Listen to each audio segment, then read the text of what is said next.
Hey folks, this is Kalani. We have some huge class changes coming with the next weekly reset, including big buffs for some classes and specs that are not doing so well, and nerfs for the classes that are currently on top of the charts. We also have an official release date for patch 11.15, as well as a content schedule. Instead of all the content being available on patch day, it's going to be spread over 6+ weeks, which is going to feel very different. The new corruption effects coming on 11.15 have also been massively buffed to make them actually worth using, and then there are some big buffs to the cartel rep grind in the new patch as well. There's a lot to talk about, so let's break it all down in this week's WoW news video. Now before we jump in, be sure to hit up that like button and subscribe so you never miss another video. First up this week, we have some big class changes, buffs and nerfs to go over. Let's kick things off with the Death Knights. Blood will see some big buffs for various Deathbringer effects. Exterminate damage is up 30%, Wave of Souls damage is up 25%, and Reaper's Mark debuff damage was increased by 30% as well. Sand Lane, on the other hand, will see some nerfs. The Blood Beasts from Blood is Life will now explode for 35% of damage done, down from 50%, so that's a pretty hefty nerf for Sand Lane damage.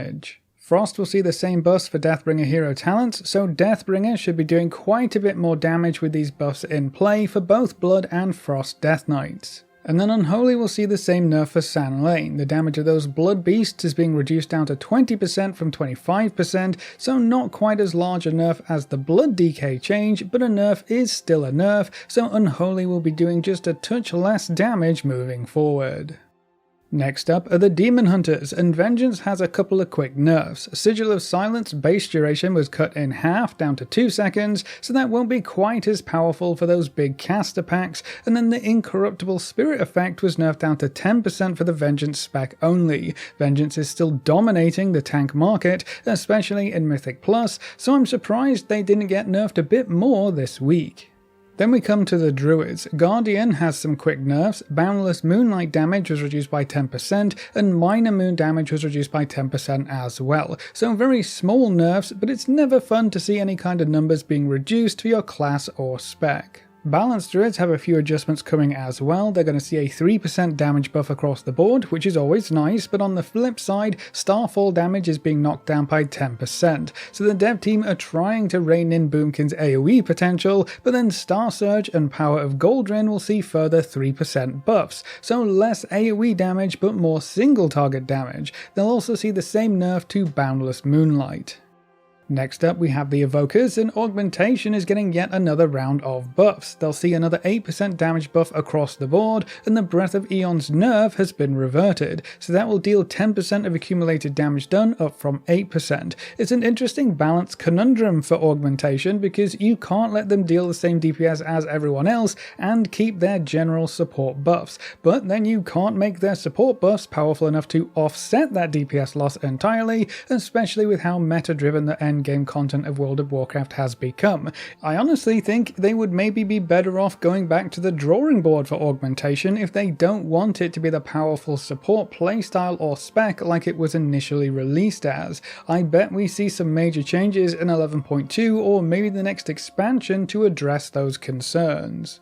Moving on, we come to the mages. Arcane will see a 4% damage boost across the board and some further buffs for the Sun Fury hero talent tree. Arcane Phoenix AoE spell damage has been increased by 25% and Meteorite damage has been increased by 10%. Arcane was a lot of fun at the start of the expansion, so I'm happy to see it get some more buffs in the current season. Fire is going to see a couple buffs as well. Frost Firebolt damage is up 15%, Frostfire Infusion damage was increased by 30%, and then Isothermic Core now calls down a Comet Storm at 300% effectiveness, up from 250%. So Frostfire will be doing a bit more damage with these buffs in play.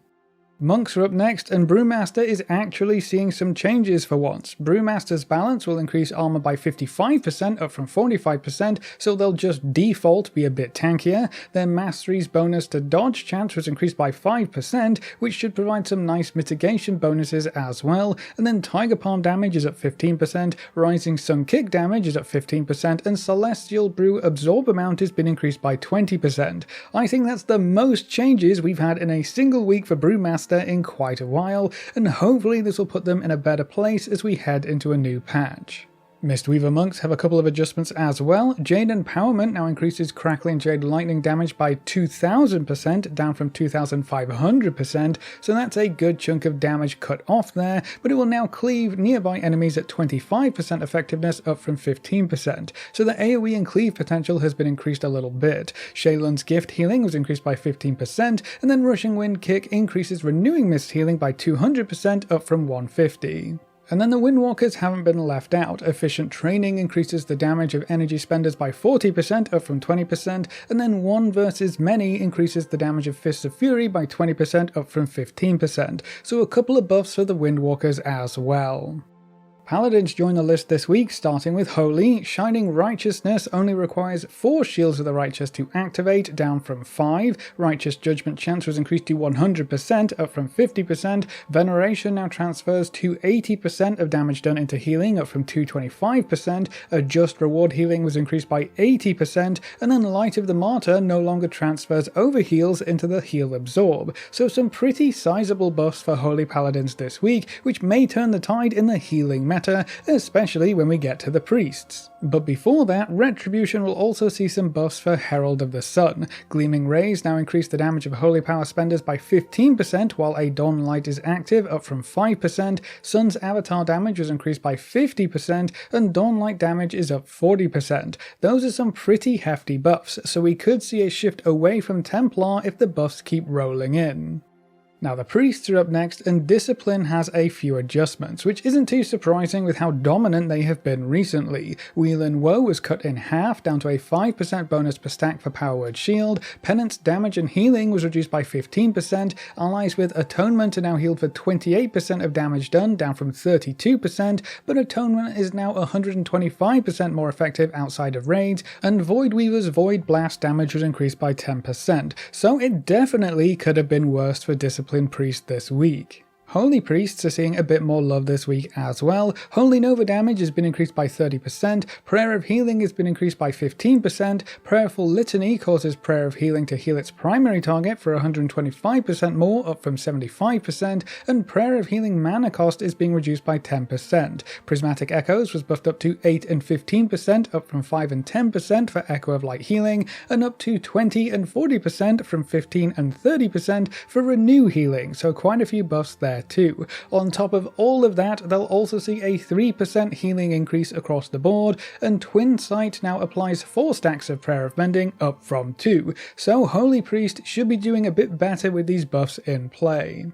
And then Shamans also have quite a lot of buffs as well. For Elemental, Earth Shock and Elemental Blast damage have been increased by 8%, and then the Ancestor Lava Burst and Elemental Blast damage will be increased by 15%. For Enhancement, Tempest secondary target damage has been increased by 25%, and the primary target damage has been increased by 30%. Awakening Storm's damage is getting a 30% buff, and the Stormcaller now increases the crit strike damage of your nature spells by 10%, up from 5%.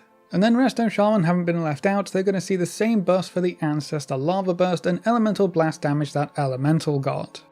And then we round out this week's class changes with the Warlocks, and every spec is getting some buffs. Affliction will see a 10% buff to Agony, a 30% increase for Soul Rot, and Vile Taint is up 40%. For Demonology, Demon Bolt damage is up 20%, Wild Imp damage is up 25%, Soul Strike damage is increased by 35%, and then the Pact of the Arid Ruin Doomguard damage was also increased by 35%. And then Deathstroke comes in swinging with a 35% buff to Cataclysm and a 25% buff for Rain of Fire. From what I've seen in-game, Warlocks don't seem to be doing too badly for themselves, so I'm a little surprised to see all 3 specs get buffed here, but I'm sure the Warlocks aren't going to complain. That's it for this week's class buffs and nerfs, and with patch 11.15 on the way, I imagine we might see a slowdown of future changes until that patch goes live. All of these changes are scheduled to go live on April 15th, so that's going to be with the next weekly reset.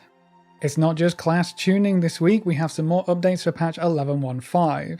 To start with, the new corruption effects coming with the Horrific Vision system have been massively buffed. You may have seen a Wowhead post that went over how effective these new enchants are going to be, and the results definitely left something to be desired. It's no surprise then that the dev team are buffing pretty much every corruption effect except Void Ritual. There are some fixes and adjustments to overall power. I guess they were doing less damage because they were moved from the weapon slot to the the helm slot, so that's been fixed, and then the damage was also increased to account for the current expansion item levels. That seems like a problem porting the effects from BFA to the War Within, but all of those have now been fixed, so we should see appropriate damage figures from the new corruption effects. There are some specific adjustments, like Void Ritual no longer being affected by haste, and Twilight Devastation will deal reduced damage to each subsequent target hit, making it great in cleave situations but not totally dominant on AoE situations. Every greater enchant was also increased by up to 186%, and the lesser versions were increased by up to 131%, so those are some massive buffs. These changes should make these effects worth chasing after, even if you can't get any gear upgrades out of the Horrific Vision system when it goes live in 11.15. We also have some buffs to reputation farming coming in 11.15. These are separate from the big rep buff that we'll have for most of the patch, more about that in just a moment. When 11.15 goes live, all rep gains for the individual cartels from rares, side gigs, weekly quests, and world quests will be increased by 100%. So you'll get double the rep from all of those sources, which should speed things up quite drastically. It's a shame this wasn't just hotfixed in, but it's better late than never, I suppose. Now moving on, let's go over the release date for patch 11.15 and the content schedule that this patch is going to follow. If you've been watching our recent videos, it should come as no surprise that patch 11.15 will go live on April 22nd. There were quite a few solid clues that were leading to that date, but it's nice to have an official announcement nonetheless, so we don't have too much longer to wait before we get some new content to freshen things up. But what's a bit weird about this patch is that while it does include quite a bit of new content, we're going to have to wait quite a while before it all becomes available.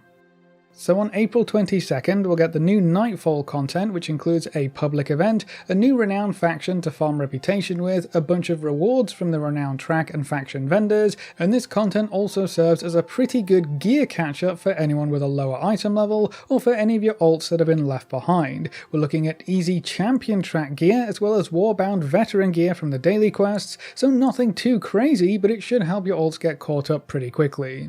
Speaking of alts, the Winds of Mysterious Fortune buff will also become active on April 22nd. This will provide you with a big experience buff to help you level up alts faster, as well as a huge reputation buff for Dragonflight and War Within factions. Dragonflight factions are going to get a 200% buff, so going back and ticking those off your list will be very quick indeed, and then the War Within factions get a 100% buff, so that's going to speed up your rep farming in the current expansion as well. Now notably, this buff does not include the cartels of Undermine, which is definitely disappointing. Current patch factions are usually excluded from this kind of time-limited event, but it still puts a damper on things, especially with how grindy the individual cartel rep has turned out to be. That means if you were waiting on this buff to get some cartel rep farming going, you're going to be quite disappointed. At least we have that 100% increase to various rep farming sources to look forward to though.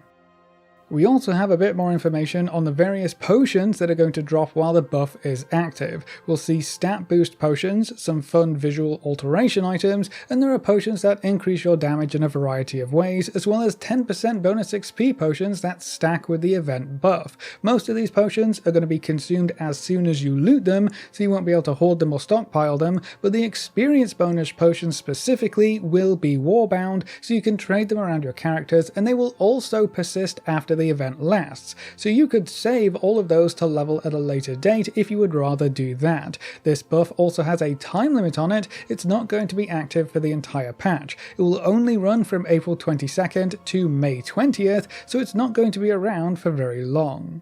We'll also see the user interface updates on April 22nd as well, including the cooldown manager, the guild name change update, and most other things that aren't the two other big events coming in the patch. The first of which is the return of Horrific Visions. We'll be delving back into these sanity-draining scenarios, clearing out monsters, unlocking talents, and pushing the difficulty by collecting and enabling the various masks. Horrific Visions can be frustrating at times, but they can also be pretty fun when you get the route down. You should be able to run them as often as you want as well, instead of the weekly limits that we had in BFA, so failing a run doesn't really mean anything anymore. You can just hop straight back in and really min-max your runs if you want to. The problem is that we're going to have to wait until May 20th for this feature to unlock. That's an extra 4 weeks after the patch goes live. So the first 4 weeks you can check out the Nightfall content and start working on that renowned faction, maybe do a bit of leveling or rep farming with a Winds of Mysterious Fortune buff, and then we'll get to the horrific visions later. That's not ideal, and I think it's going to make the patch feel quite small on release day, simply because you won't have access to everything the patch has to offer.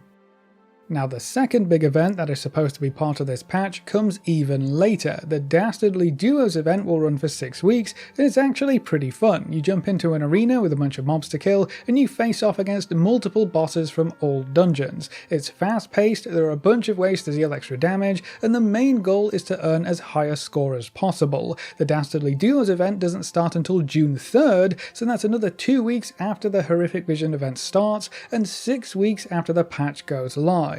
I'm curious to see if the dev team will end up talking about this decision to spread out the content for patch 11.15. Maybe they want players to focus on one thing at a time, which is understandable, I guess. Having the Nightfall content, Horrific Visions content, and the Dastardly Duos event all at once would be a lot of content to work through, and with some of the things in this patch being time limited, you might end up being rushed through a good chunk of it. So spreading it out like this will give you time to play everything bit by bit, but I do think it's going to make the patch feel much smaller than it really is, especially on patch day. Now there are also some things notably lacking from this announcement. We haven't heard a peep about the Dinar currency that was supposed to be included in patch 11.1 and then got pushed back to 11.15. The puzzling cartel chips should allow you to buy any weapon, trinket, or special item from the raid, and there are some very powerful items in the Liberation of Undermine raid, so it's understandable that a lot of folks are excited to get their hands on this new currency. Unfortunately,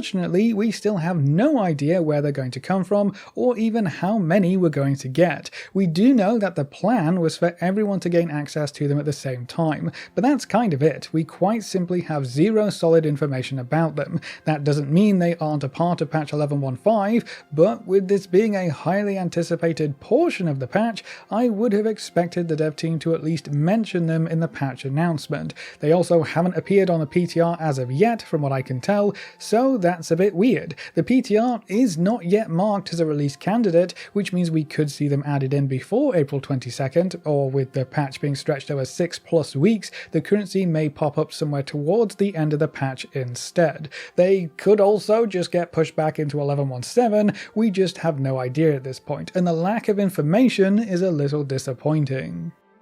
What is interesting is that if 11.17 sticks to the 8-week patch cadence that we've had for a very long time now, it should go live about 2 weeks after the Dastardly Duos event starts, which seems a bit odd. Dastardly Duos lasts for 6 weeks, so if the dev team wanted to space out content to give each piece some time to shine, overlapping the Dastardly Duos event with whatever comes in 11.17 doesn't make too much sense either, so that could point towards a later release date for 11.17, which could then also impact the rest of this year's roadmap and the start of Season 3. That makes me wonder if spacing the content out is an attempt to buy time and kind of fill in the gaps if we are going to be waiting longer for patch 11.1.7. We're getting a bit ahead of ourselves now though, so we're just going to have to wait and see. Either way, patch 11.17 goes live on April 22nd, with more content becoming available on May 20th, and then even more on June 3rd. How do you feel about the content being spaced out this way? Would you rather have everything all at once on patch day, or do you like the idea of having time to explore each new type of content as it becomes available? Let me know what you think in the comments below.